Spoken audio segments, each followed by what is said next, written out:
तमाम बारामती लोकसभा मतदारसंघातल्या सगळ्या मतदारांचे राष्ट्रवादी काँग्रेस पक्ष, शिवसेना, काँग्रेस पक्ष, आम आदमी पार्टी आणि प्रकाश आंबेडकरजी आणि सगळ्या मित्र पक्षांचे मी मनपूर्वक आभार मानते.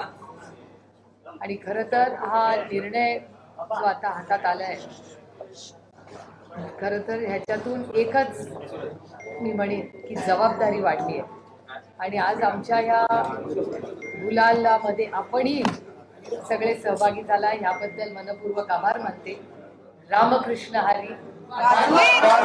माझी लढाई वैयक्तिक कुणाचीच नव्हती, माझी वैयक्तिक लढाई एनडीएशी होती. त्याच्यामुळे कोणीतरी कॅन्डिडेट उमेदवार माझ्या विरोधात उभा राहणार तो एनडीएचा कॅन्डिडेट होता माझ्या.